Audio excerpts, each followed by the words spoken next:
సభా సదస్సుకి సవనీయ నమస్సులు సమర్పణ చేసుకుంటూ, కొంతకాలం క్రితం ఇదే వేదికపై చెప్పుకున్న శ్రీమద్ రామాయణ ప్రవచనం ఇప్పుడు 7 రోజుల్లో సంపూర్ణం కాబోతున్నది. అంటే రామాయణం యొక్క కొనసాగింపు మనం చేయబోతున్నాం, రామాయణాన్ని సంపూర్ణం చేసుకుంటున్నాం. ఇది ముఖ్యంగా గమనించుకోవాల్సిన అంశం. కనుక రామాయణం అయిపోయాక మళ్ళీ చెప్పుకుంటున్నామని కాకుండా రామాయణం కొనసాగించుకుంటున్నాం అని స్పష్టంగా తెలుసుకోవాలి. ఎందుకంటే సంప్రదాయవేత్తలందరూ అంగీకరించే విషయం ఏంటంటే ఉత్తరకాండతోనే రామాయణం పూర్తి అవుతుంది అనేది సంప్రదాయవేత్తలందరూ అంగీకరిస్తారు.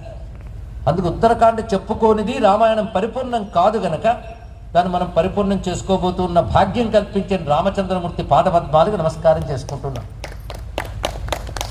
రామాయణం సంపూర్ణంగా 7 కాండలతో కూడి ఉన్నదని వాల్మీకి స్పష్టంగా తెలియజేశారు. యుద్ధకాండ వరకే చెప్పాలి, ఉత్తరకాండ కూడదు అన్న విషయం ఎక్కడ ప్రమాణంలో మనకు కనిపించట్లేదు. అయితే యుద్ధకాండతో పూర్తి చేయడం అనే సంప్రదాయం ఒకటి కనబడుతుంది. అది ఉత్తరకాండని చెప్పుకోవడం కూడా సంప్రదాయంగా ఉన్నది. ఆ సంప్రదాయం ఏమిటి అని మనం తెలుసుకోబోతున్నాం.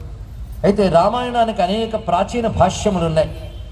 తిలక భాష్యం, భూషణ భాష్యం ఇత్యాది భాష్యాలు చాలా ఉన్నాయి. అయితే ఈ భాష్యాలన్నీ ఉత్తరకాండతో సహానే చేశారని తెలుసుకోవాలంటే సంపూర్ణ రామాయణాన్ని భాష్య రచించారు. అంటే యుద్ధకాండ వేరు, ఉత్తరకాండ వేరు అనే భావం ప్రాచీన కాలంలో లేదు.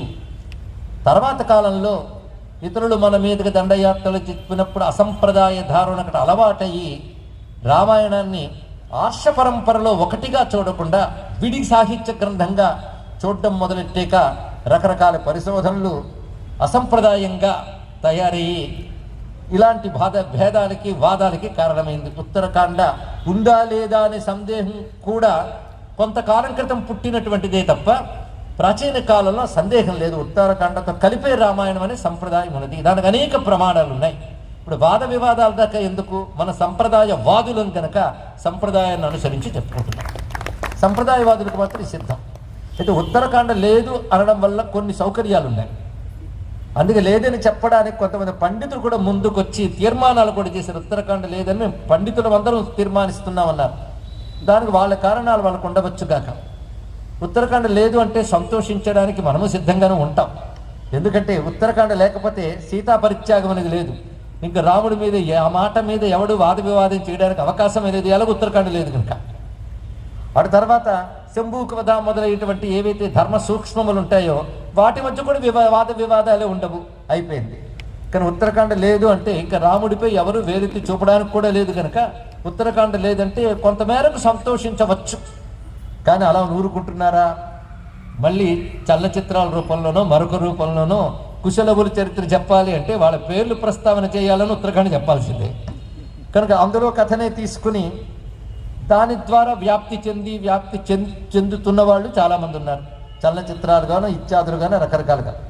కానీ చిత్రం ఏంటంటే ఉత్తరాది యందు మాత్రం రామాయణం అంటే ఉత్తరకాండతో కలిపే చూస్తారు. అది మాత్రం ఆశ్చర్యం.